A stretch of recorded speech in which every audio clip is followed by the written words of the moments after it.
الحمد لله القائل وهو الذي جعلكم خلائف الأرض ورفع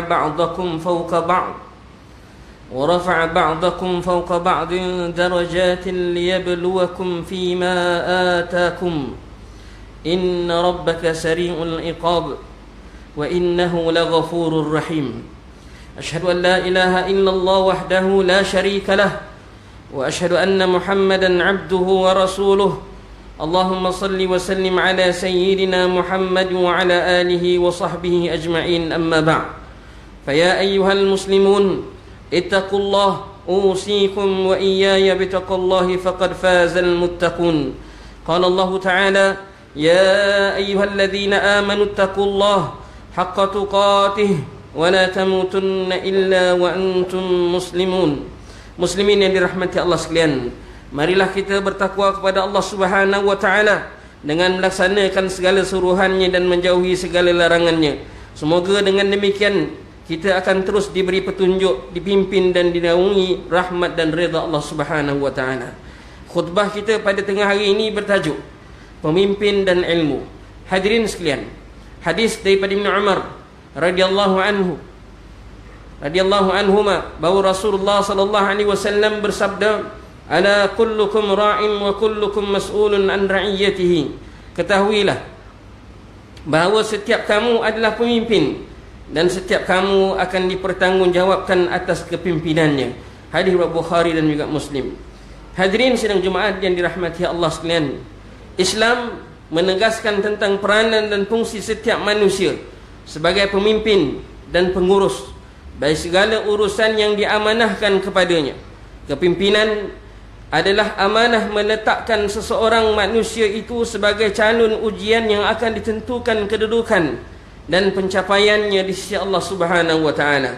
Firman Allah Subhanahu wa taala surah Yunus ayat 14, "Tsumma ja'alnakum khalaifa fil ardi min ba'dihim linanzura kaifa ta'malun." Kemudian kami jadikan kamu, itu wahai umat Muhammad, khalifah-khalifah di bumi, menggantikan mereka yang telah dibinasakan itu, supaya kami melihat apa pula corak dan bentuk kelakuan yang kamu akan lakukan.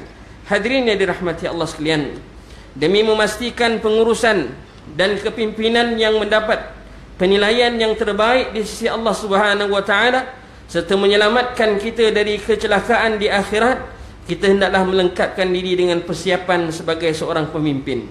Persiapan yang paling diperlukan adalah ilmu pengetahuan, khususnya ilmu yang berkait dengan peranan sebagai seorang pemimpin. Kita tidak cukup sekadar mempunyai kemahiran teknikal dan pengurusan yang berkaitan dengan bidang kita sahaja. Ini kerana kesudahannya kelak kita bukan sahaja disoal oleh majikan, rakyat, ketua juru audit, bahkan kita akan disoal oleh Allah Subhanahu wa taala yang telah menciptakan kita dan yang meletakkan kita dengan tugas-tugas tertentu sebagai seorang manusia yang hidup bermasyarakat. Khalifah Umar bin Khattab radhiyallahu an telah mengingatkan kita tentang perlunya ilmu sebelum menjadi pemimpin. Beliau menegaskan, tafaqqahu qabla an tusawwadu. Hendaklah kamu belajar menjadi faqih sebelum dilantik menjadi pemimpin. Riwayat Bukhari. Keperluan mempersiapkan diri dengan ilmu bukan sekadar untuk menjayakan kepimpinan dan manfaat umat sahaja. Bahkan kita lebih kerap diingatkan tentang kehancuran dan kemusnahan yang berlaku adalah natijah daripada kejahilan manusia yang menjadi pemimpin, sedangkan peranan kepimpinan yang sebenar adalah mengurus manusia dan alam ini dengan ilmu berpandukan syariat Allah Subhanahu wa taala. Islam memerlukan pemimpin yang menguasai ilmu agama dan juga ilmu kepimpinan. Sekiranya pemimpin tersebut hanya menguasai ilmu agama, wajiblah ia menguasai ilmu kepimpinan ataupun politik. Sebaliknya, sekiranya pemimpin tersebut hanya menguasai ilmu kepimpinan atau politik, maka wajib pula lah ia menguasai ilmu agama ataupun mendampingi dan mendapatkan nasihat daripada orang-orang agama. Maka tidak wajar ada ilmu agama dan ilmu politik tapi tidak mengamalkannya pula. Hadis dari Abi Hurairah radhiyallahu an bahawa Rasulullah sallallahu alaihi wasallam bersabda, "Fa idza duyi'atil amanatu fantazir as-sa'ah." Qala kaifa idha'atuha? Qala idza wussida al-amru ila ghairi ahlihi fantazir as-sa'ah. Apabila amanah dipersia-siakan, tunggulah saat kehancuran, iaitu hari kiamat. Badawi itu bertanya lagi, bagaimanakah amanah itu dipersia-siakan ya Rasulullah? Jawab baginda sallallahu alaihi wasallam, apabila diserahkan urusan kepimpinan kepada orang yang bukan ahlinya, iaitu tidak layak, maka tunggulah saat kehancuran, iaitu hari kiamat. Hadis wa Imam Bukhari. Dalam hadis yang lain pula, baginda mengingatkan kita tentang bahaya terhadap ummah apabila mempunyai pemimpin yang jahil.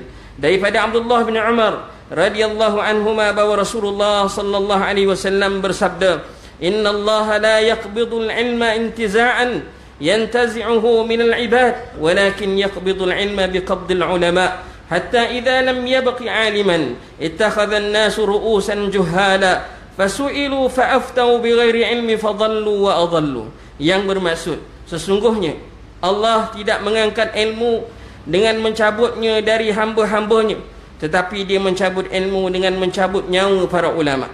Sehingga bila sudah tidak ditinggalkan sesiapa lagi orang alim, iaitu yang berilmu, manusia melantik orang-orang jahil menjadi pemimpin. Bila mereka bertanya, mereka buat keputusan tanpa ilmu, mereka sesat dan menyesatkan orang lain pula.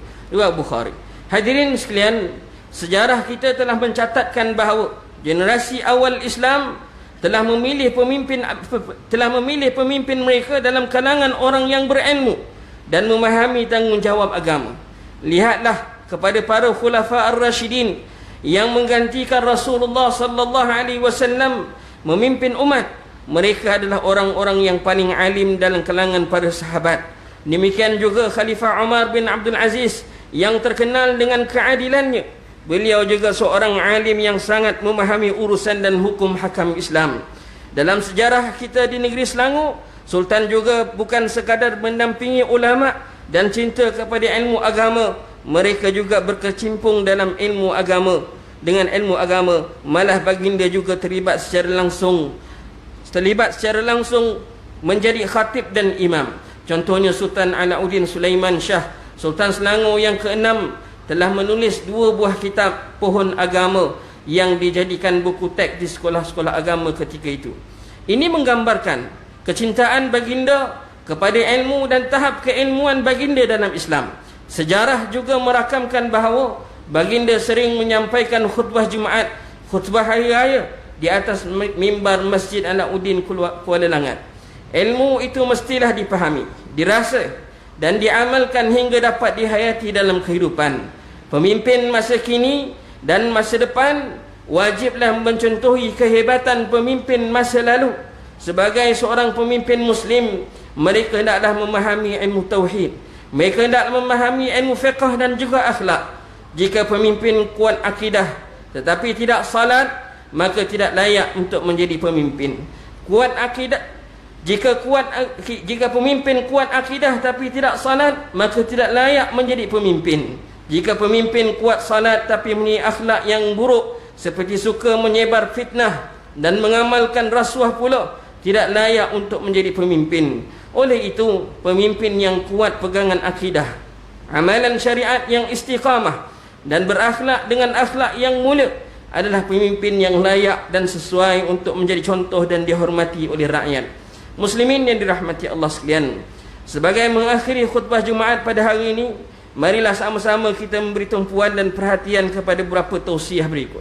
Yang pertama, setiap pemimpin hendaklah sentiasa menuntut dan mengamalkan ilmu fardu ain dan fardu kifayah sebagaimana yang diperintahkan oleh Allah Subhanahu wa taala.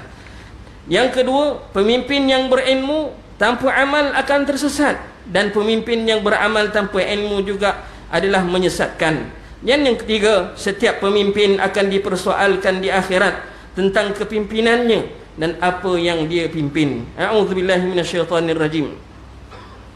Alladzina idza makkannahum fil ardi aqamus salah wa atuz zakah wa amaru bil ma'ruf wa nahaw 'anil munkar walillahi 'aqibatul umur. Yaitu mereka umat Islam yang jika kami berikan kepada mereka kekuasaan merintah di bumi, nescaya mereka mendirikan salat serta memberi zakat, dan mereka menyuruh berbuat kebaikan serta melarang dari melakukan kejahatan dan perkara yang mungkar. Dan ingatlah, bagi Allah jugalah kesudahan segala umur, segala urusan. Surah Al-Hajj ayat 41. Barakallahu li wa lakum fil Qur'anil azim wa nafa'ani wa iyyakum bima fihi minal ayati wadh-dhikril hakim wa taqabbala minni wa minkum tilawatahu innahu huwas sami'ul alim.